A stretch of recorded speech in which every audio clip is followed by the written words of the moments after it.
欢迎来到我们的点点新闻节目，我是你们的主持人梁俊。今天的新闻有些惊悚，也有些让人捧腹，让我们一起来看看。首先，澳洲的财经网红迪瓦恩在取款时竟然发现自动柜员机里藏住偷拍的微型摄像头，这可真是让人不敢相信的诡异情况。他不仅分享了这个惊险的经历，还提供了一些防范小技巧，让大家在使用 ATM 时更加小心。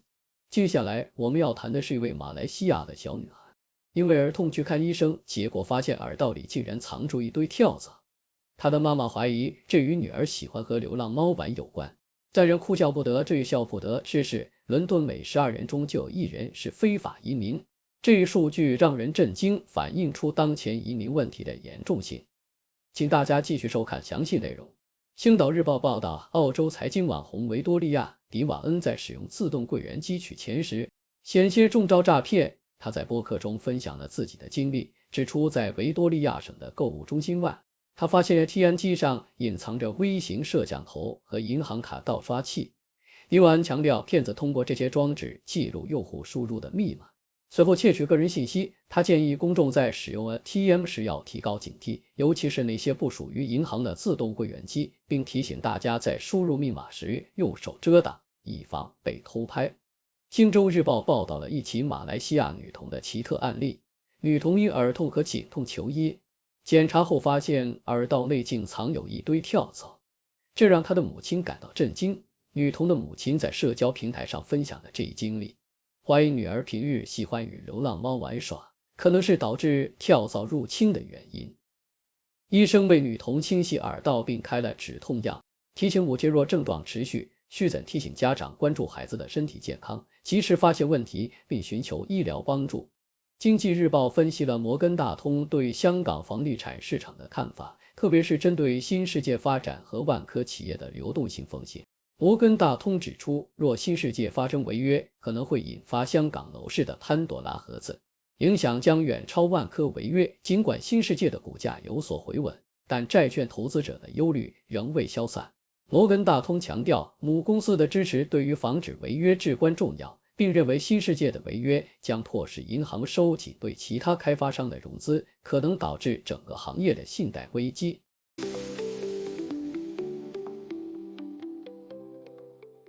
经济日报报道，中证监主席吴清在国新办新闻发布会上宣布了一项推动中长期资金入市的实施方案，明确了未来3年公募基金持有额股流通市值每年至少增长 10% 的硬指标。此外，商业保险资金也将力求到2025年每年新增保费的 30% 用于投资个股。第二批保险资金长期股票投资试办资金规模将不低于1000亿元人民币。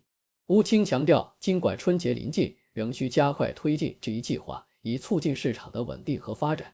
青岛日报揭示了一份未公开的报告，显示伦敦每12人中就有1人是非法移民，估计该市有近60万居民无居留权。这份报道由泰晤士水务公司委托进行，旨在量化公用服务的隐藏用户。研究显示，大多数非法移民是持有工作、学习或旅游签证后逾期居留的。因此，内政大臣对此表示强烈不满，认为英国需要重新审视法律，以应对非法移民问题。香港电台报道，中国成功发射了通信技术试验卫星14号，使用长征3号乙运载火箭在西昌卫星发射中心进行发射，卫星顺利进入预定轨道，主要用于卫星通信、广播电视和数据传输等业务。这次任务标志着长征系列运载火箭的第558次飞行，展示了中国在航天技术领域的持续进步与成就。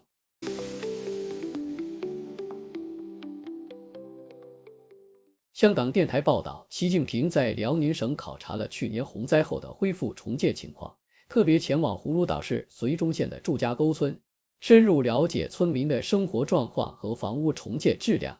村民们对新居表示感激。习近平强调，党和政府将始终把人民放在心上，承诺会继续帮助大家克服困难，重建美好家园。随后，他还考察了沈阳市的市场供应和居民生活保障，显示出对民生问题的关注与重视。星岛日报则聚焦于著名艺术家叶永青的抄袭事件，他因被比利时画家克里斯蒂安·希尔万指控抄袭而败诉。需赔偿500万元并登报道歉。叶永青的作品曾以高价拍卖，然而他始终否认抄袭，辩称对方对他的影响深远。尽管他曾试图通过上诉来推翻判决，但最终仍然未能成功，反映出艺术界对知识产权的严肃性以及法律的不可违背。半岛电视台则分析了加沙停火协议的复杂局势。以色列总理内塔尼亚胡在谈判中表现出顽固态度，试图延长冲突以维护政府联盟。尽管双方在执行停火协议时遇到技术障碍，但协议的分阶段原则为双方提供了合作的基础。随着第二阶段谈判，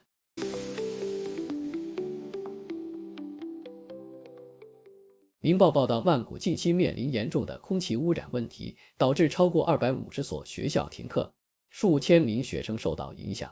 根据当局的数据显示，曼谷在周四上午的 PM2 污染物浓度达到了每立方米122微克，远超世卫组织设定的安全标准。这一情况与泰国冬季的寒冷天气、农作物秸秆燃烧以及汽车排放等因素密切相关。为了应对这一危机，官员们呼吁民众在家工作，并对重型车辆的通行进行限制，显示出这一环境问题的紧迫性和严重性。德国之声报道，美国国会近日通过了一项名为莱肯莱利法案的移民法案，进一步收紧对于非法移民的政策。该法案要求联邦机构在处理轻微违法行为时，要将涉事人员送往移民拘留中心。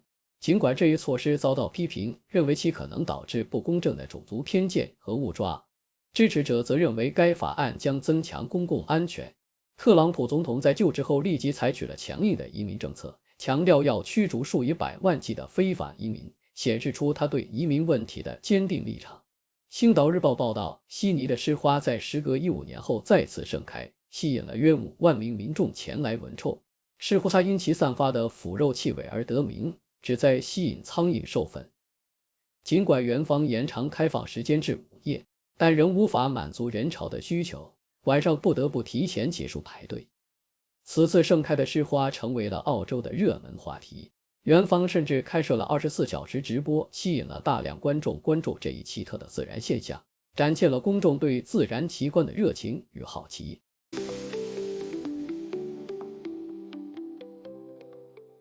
星岛日报报道，土耳其一间滑雪度假酒店于21日发生 devastating taika， 导致至少78人遇难，伤亡者皆为土耳其公民。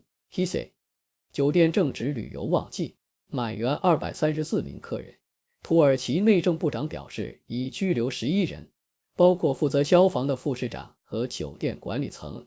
调查小组正在现场进行全面检查。Kehini 总统已宣布全国哀悼，伤者中有17人已出院，仍有1人重症监护中。同样来自星岛日报的消息，广州白云机场于23日正式启用第4跑道，标志着其步入4跑道时代，成为粤港澳大湾区唯一的4跑道机场。新的跑道长3400米，宽45米，能够满足大型飞机的起降需求。启用首日，南航的航班顺利降落在新跑道上，成为第一个使用该跑道的航班。这项扩建计划总投资537.7亿元，预计到2025年完成，将极大提升白云机场的航空运输能力。半岛电视台中文网报道，克里姆林宫表示愿意与特朗普就俄乌战争进行对话。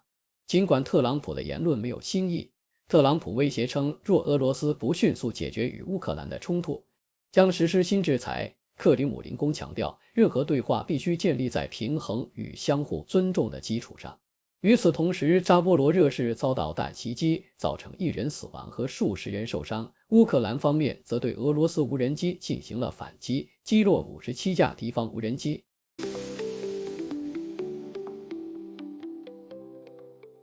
谢谢大家收看以上节目，这是我们的编辑团队为大家搜集整理的认为有价值的信息观点，但是并不一定代表我们立场，不作为任何行为的建议。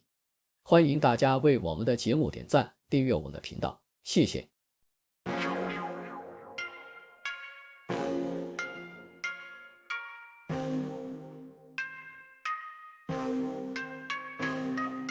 News breaks, buzz the ground. Stories spin, walls come down. Voices merge in the sound. Faces mix in the crowd. Broadcasters paint the scene. World events on our screen. Every link a different theme. Words collide in the stream. 6 degrees connect the dots.